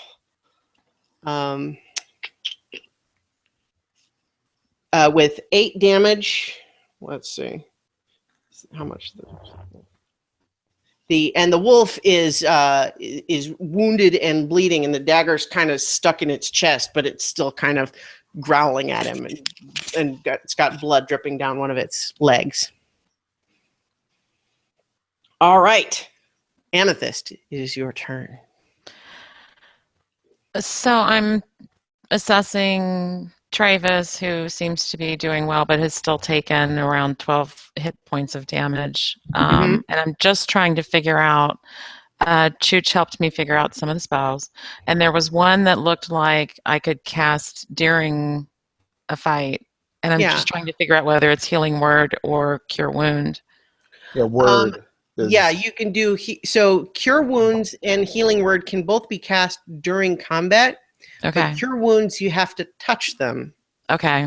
So you could probably get close enough to touch him and cast that one if you wanted, but then you would be kind of closer range with all these other enemies. Okay. Or Healing Wound you could do from where you are. Okay, then I want to cast Healing Word on Travis. Okay. Healing Word.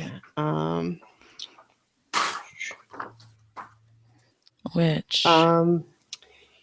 So you're casting it at level 1, and so it is 1d4 plus your spellcasting ability modifier, which is Wisdom. So it's +3. So roll 1d4 and then add 3. So here's a funny question. Mm-hmm. It landed flat like this, and I've never rolled a d4. Does that mean the number is ones? the point that's pointing up is the. Okay, so it's 1. Okay, so but it's +3, so it's 4. You've healed him for 4 hit points, and you can see him sort of straighten up a little bit, and he kind of looks over his shoulder. So thank you for that. All right, and then so I'm assuming you are also now pulling your shield up, so you've got your shield equipped and ready. Yeah, I've got the shield and I've got my quarterstaff in hand. Great. Okay. Next, Archie. So if I'm able to, ideally, I would grab my axe and my shield and whack this mofo. Yeah. Stand in front of me. I recommend that action. Okay, so. Oh, you know what? I didn't set up your attacks in my little app. Remind me what your battle axe attack is. Battle axe. We have attack bonus +3 on here, so I have. Oh, okay, yeah, no, I've got it. Yeah, so it's My strength is +3, but do I add the proficiency, which is +2? Yeah, you have yes. So basically, roll the d20 and then add 5, which is your +3 for your strength, and then your +2 proficiency.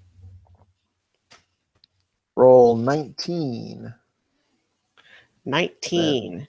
All right, and that hits. So now you roll a d8 and add your +5 to it. Roll a 2, so a 7. Okay. That goblin you take this axe, and this goblin who had So you take this axe. He had just whipped his sickle, and then you're standing up on the wagon, and you're just glowering down at him. Boom! Right down through his head, and he is dead. All right, Nira, your turn. Yes. See that guy down here over by the rocks there? Yeah, I This would guy? really like. Yes, that guy. I would really right, like to cast Sacred Flame and light him up. Sacred Flame. It's 1d8, I think. Was what I Okay. saw. Yes. Oops. Sacred Flame. Okay. Oh, Flame like dexterity radiance. saving. Yes. Okay. So yeah, your spell casting DC. Do you have that? Should be like on the last page of your sheet. I think I have it too. What? What? So your spell casting DC is one of the things that's on the it's 13.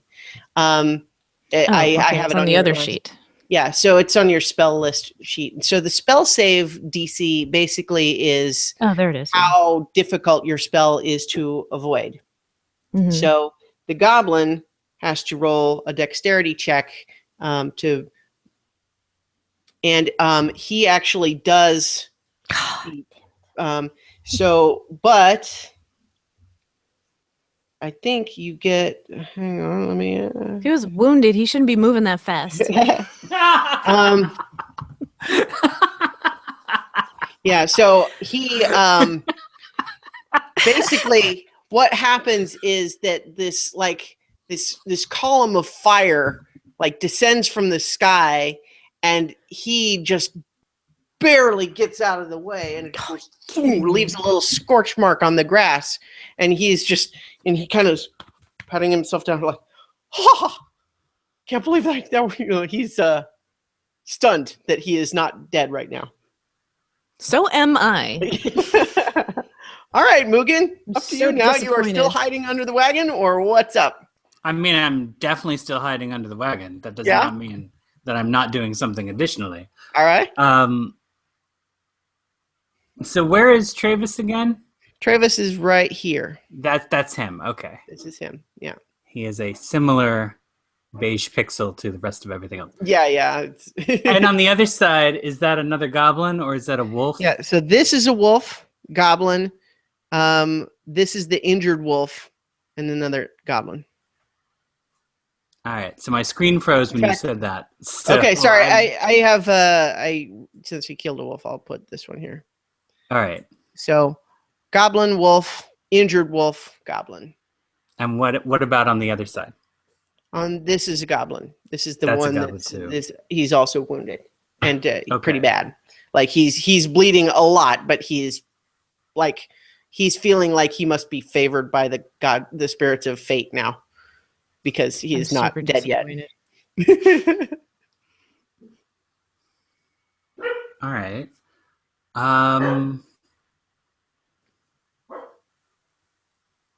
So all the wolves are gone. Well, no, there's a wounded wolf here and another wolf right here. Okay. I'm going to shoot out some fireworks in that general direction where Travis is Okay. in my various theatrical pack. All right. So Are you moving presuming- to like maybe right here under the wagon? Yeah, sure. And then you're aiming at this wolf right here?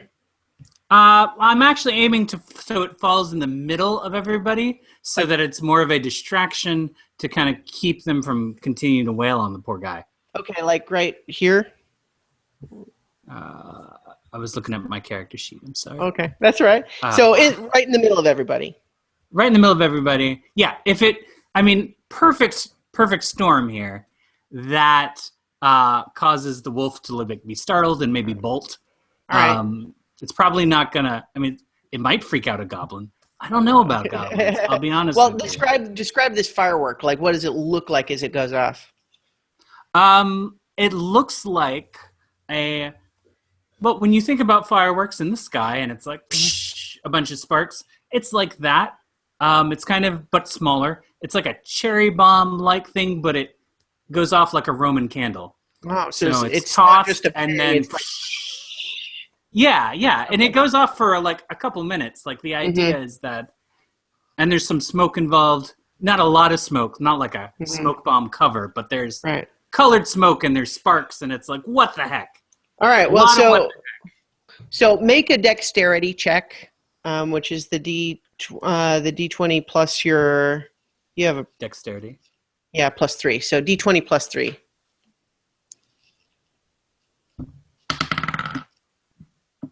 All right, that's a 12. 15. Yeah, so okay, it lands just right where you wanted, and it goes. Psh, and so this wolf is definitely freaked out. It is not liking the sound of that at all. And it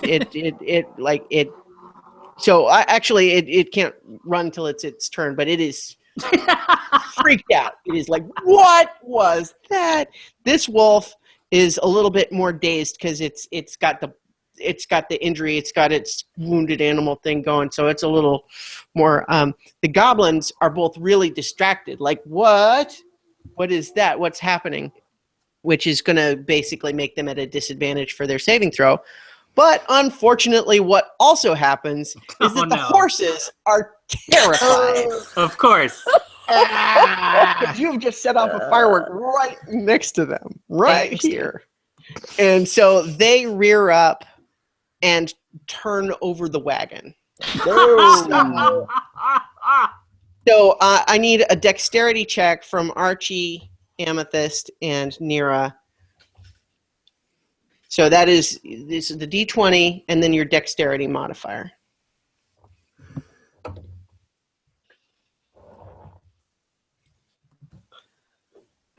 I got 16. Okay. 11. 11. All right. And how about you, Amethyst? 18. 18. Okay. Archie and Amethyst managed to jump free and land on your feet. Nira, you managed to avoid being crushed by these barrels falling out. Luna, stop. But you do fall on your butt, and you are prone. What that just means, Elven rump. Luna, stop. It's the DMD again. I'm a wolf, Mama. Yeah. All right. And I should also point out that Mugen, you are no longer hidden by this wagon now that it has flipped up. So it's flipped the other way. Yeah, it flipped this way. Fair so enough. You are now fully exposed to everything in this area. The horses also kind of fell over and they're sort of like scrambling. Like they're still terrified. Okay, so now it is the goblin's turn.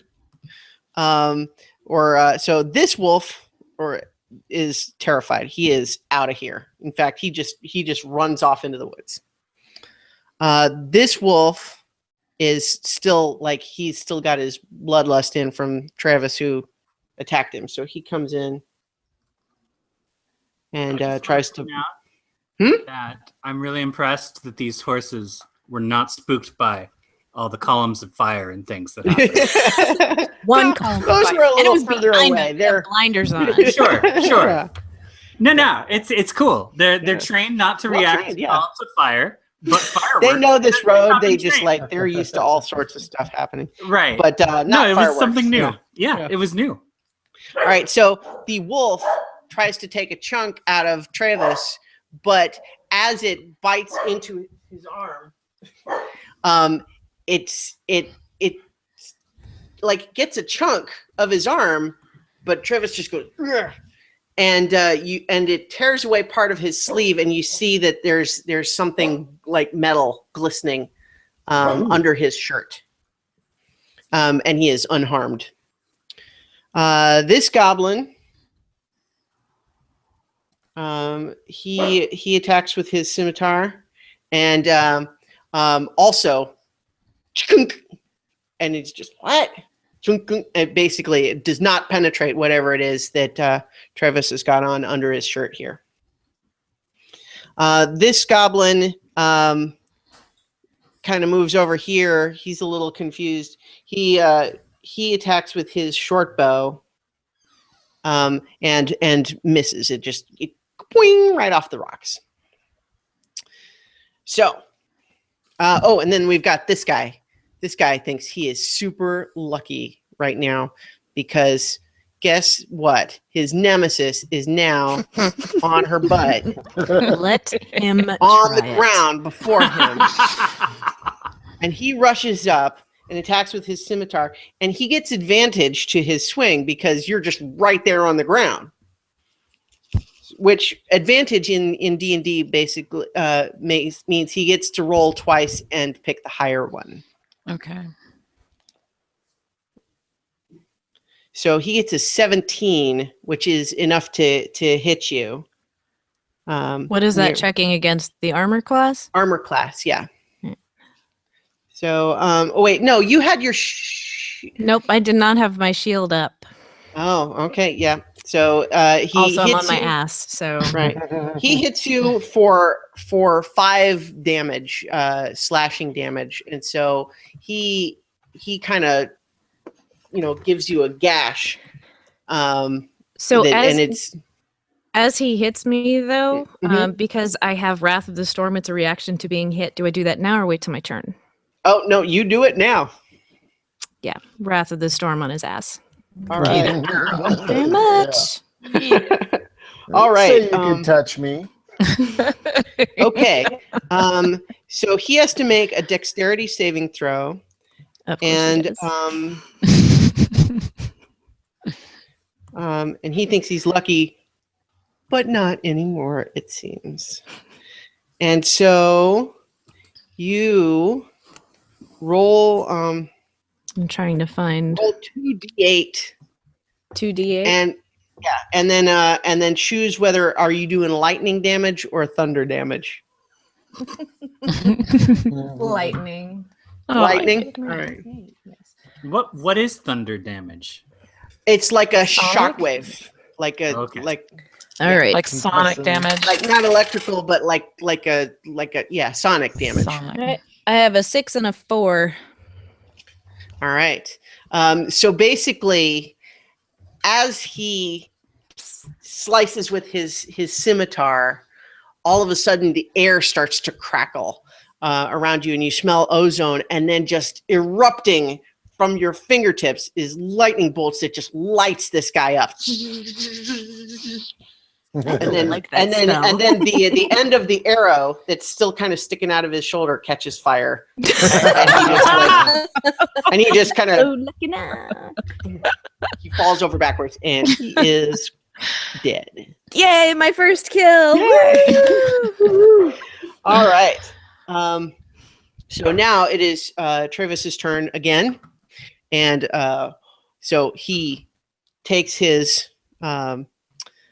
So this is the wolf that has his dagger in it.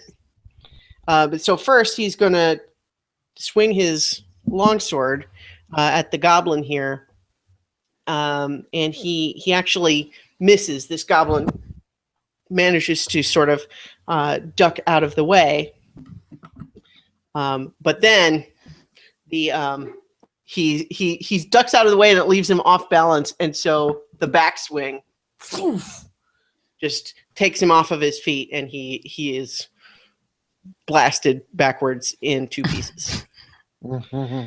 And then Travis basically reaches down to the wounded wolf, grabs his dagger where it's still sticking out of the wolf's shoulder, and just it cuts the wolf's throat as he's pulling it out. But so that is the Travis's turn. So Amethyst, it's your turn now.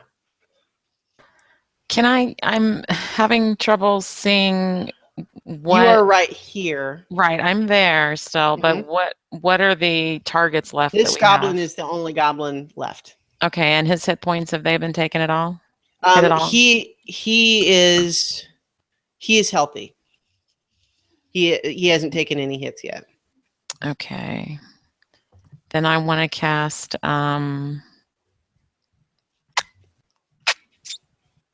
let me read the spell real quick. I'm sorry. Thought I knew it, but now I'm going to use something else.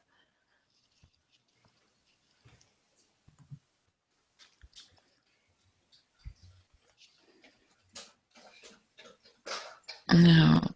Okay, so I'm trying to decide between Entangle and Thorn Whip, and I think Thorn Whip does actual damage. Yeah, Thorn Whip does damage. Okay, that's the one. But it's got a range of 30 feet, which is Mhm. 6 squares. So you'd have to move a little closer. Okay, can I do that and attack in one turn? Yes, you Okay. can. So you have your speed is 30. So you can move 6 squares. So you could go 1, 2, 3, 4, 5, 6, and then you're in range. Or you Okay. could actually still be in range from here.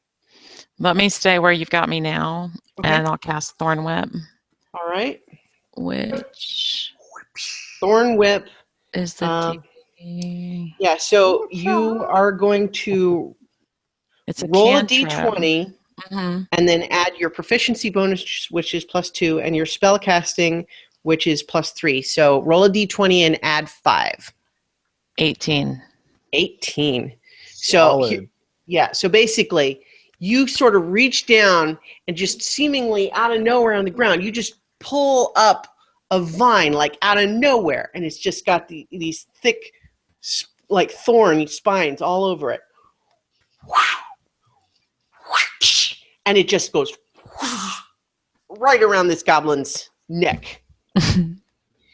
So roll a d6. 3. Okay. So the thorns kind of dig into his flesh, and you can see him bleeding around it. And so he takes 3 damage, but he is, otherwise still up and running. But what you can also do is you can pull him 10 feet closer if you want, or you can leave him where he is. Let me leave him where he is, since I'm closer to other people in my party. Well, I'm going to make just a teeny bit of a DM advice here and remind you that Travis can't move very fast. Okay. So if you wanted to pull this goblin, Oh, that's right. Okay, yeah. that Yeah, wouldn't let be me terrible. do that. Let me yank his the last 10 feet closer. All right. All right. So, but it is actually now Archie's turn. All right.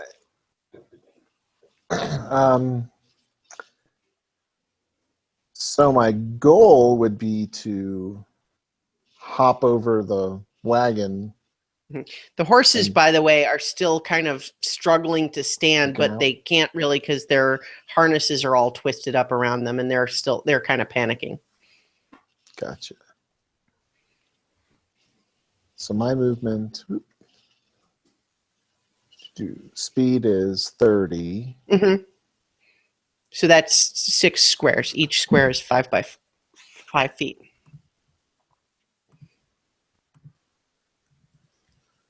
So I can't get to him.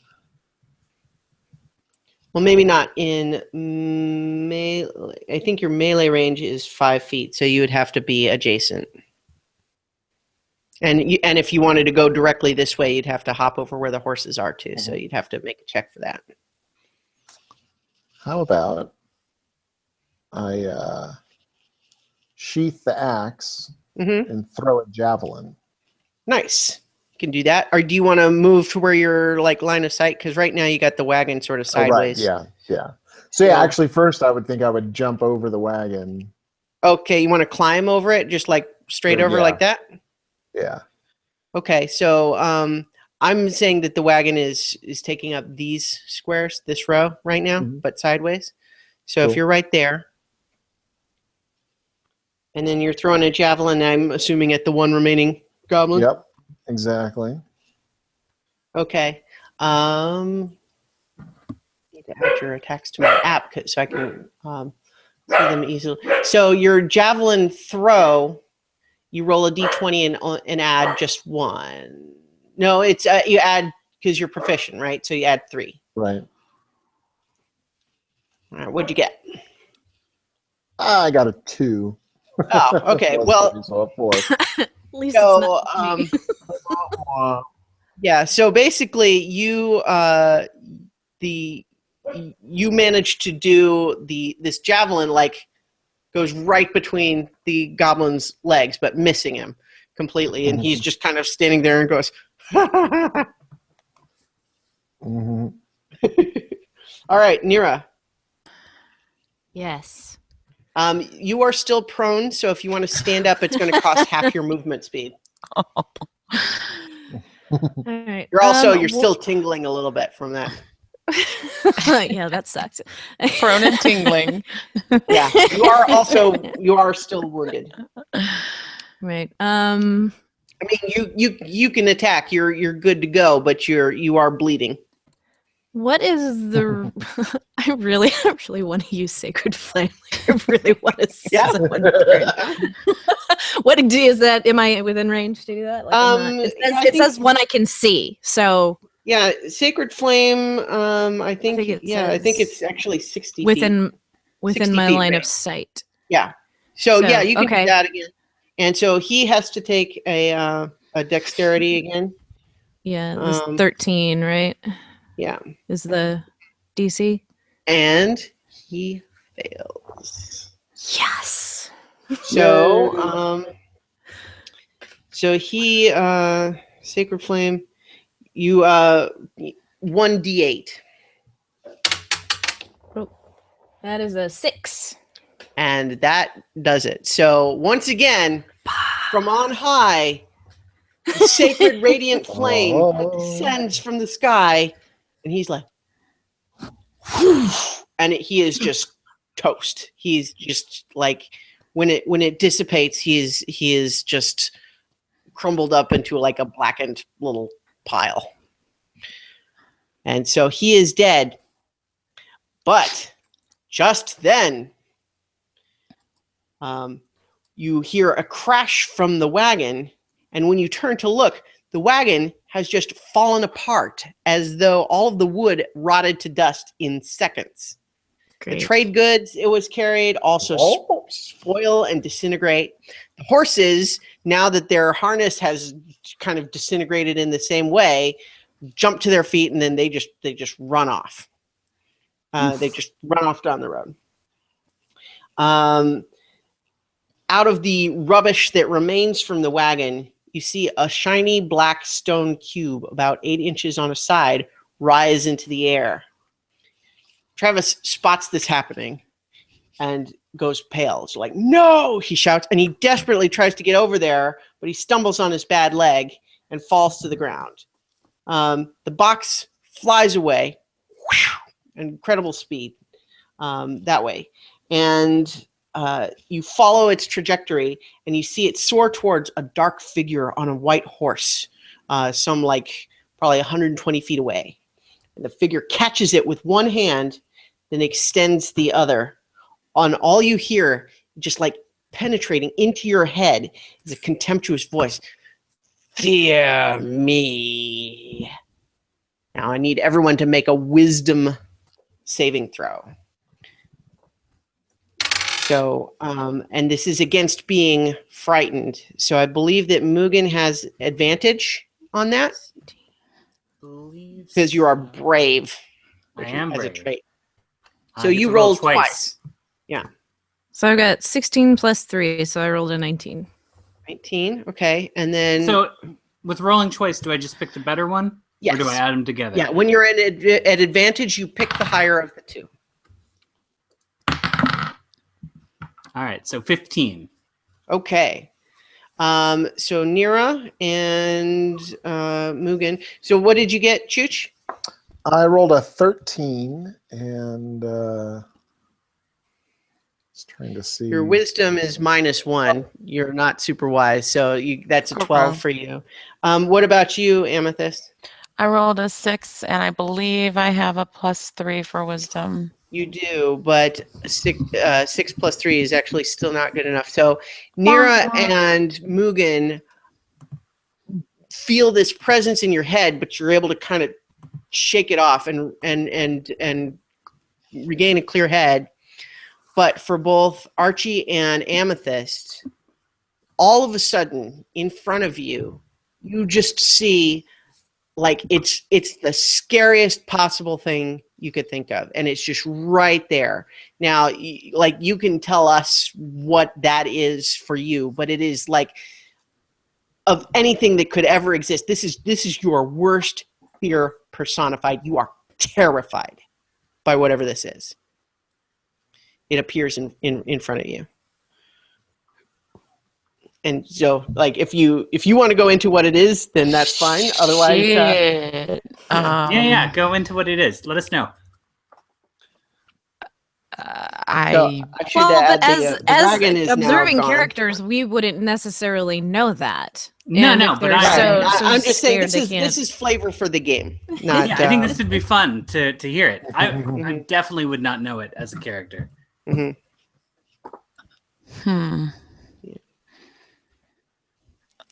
What does Amethyst fear most?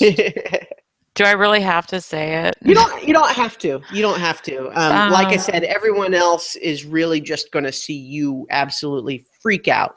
Okay, because I'm Good. not No sure what judgment.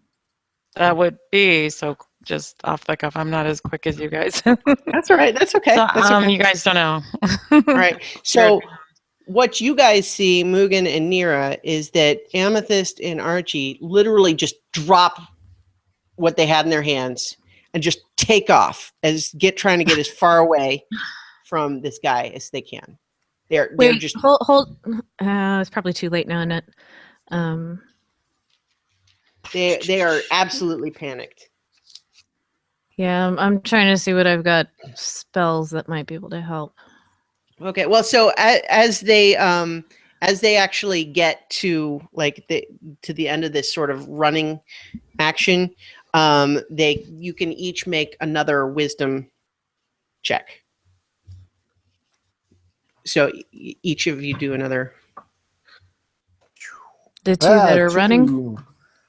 Everybody or just Yeah. those two? No, just those two. Okay. 2 minus 1, so I So get a 1. what? I've got guidance as a cantrip. I'm trying to remember what that was. If that's like what that can do is give them a D4 to add to one of their rolls, which could help, but you have to touch them to give it to them. right, and they've So already you'd taken have to off. catch up. Thanks, guys. Yeah, no, I got nothing. Because they were running flat out. So to Unless catch you want to them, burst you'd into flames, and then you know. All right. So what? Yeah, you're real good at Do that. not set me on fire. So promise Archie I'll find fails another again solution. and is still terrified. What was your second wisdom throw? Mine was 5 plus 3, so 8. Okay, yeah. So you're both still panicked. Okay, so basically now satisfied that he has he's got this cube, the mysterious figure just kind of rides off into the distance. It's going that way. And so then as soon as he is out of sight, the sort of trance that these guys were in fades, and all of a sudden you kind of come to your senses and realize that what you were seeing was just an illusion. It was not really there. All of your stuff was still here where you dropped it. So, and then Travis is not moving. He had fallen down when he was trying to run, and he is laying there not moving. I'm So kind of traumatized still. well, I'm gonna have So to go what's- over and check him out. Okay. Like if he's hurt, like if there's something physically wrong aside from the damage from like wolves and stuff. Yeah. We're no longer in combat, by the way. Well, so. I know. Okay. I'm just letting you know. So he does not appear to be breathing, and he is unconscious. Yeah. Does anybody have first aid? Like, I got nothing. Well, I do have detect magic. Like, I don't know if this is he dead, or I how have dead? Did Yeah, you? how dead is he? Well, so he is making saving throws, basically. Oh, so well, I Stabilized. well, I have spare the dying. Yeah. See that. So if you cast that, he is stabilized but still unconscious. All right, boop, spare the dying. Okay. So now he is still unconscious, but he is no longer gonna die. But if you want to like talk to him or something, he's gonna need to be healed. I can walk over and lay on hands. Oh, yeah, you can absolutely do that. So- You're kind of walking back, or maybe a little sheepish, like pick up your stuff. And... Yeah, like kind of pick up my stuff and. Okay. Whew. Are you coming back too, Amethyst?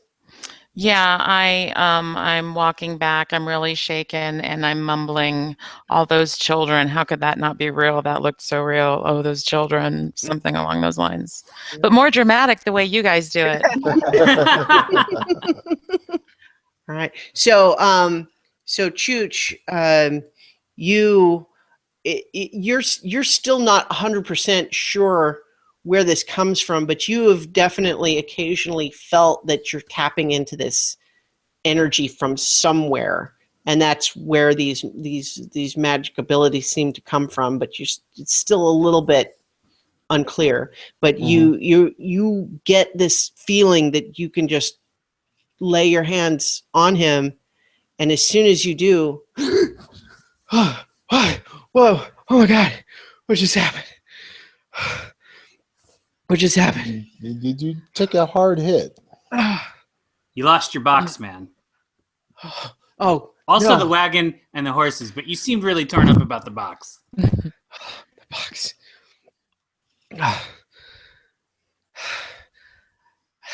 I've got some stuff I guess I need to tell you guys. And that's where we're going to leave it. Dun, Dun, dun. dun, dun. What? Christiana? But what happens next? Well, we'll have to wait until next week. Tune in next time. Yes. For Right. so many Continuing adventures. levels. Yes. Oh, do we have like experience and stuff from the fight and whatever? Yes, you each get I'm sorry. You each get 50 XP for that combat. Sweet. From 0 to 50. Way to go, Yes. Mugen. Actually, this was kind of a story milestone too for completing that encounter, so you get 100. You're actually at 100. Ooh. So an extra 100 or 100 total? No, so 100 total. It's 50 for killing, Wow. 50 You for know- killing the goblins, and then 50 for story milestone. Yay. Sure, Mira isn't a lawyer. I know, right?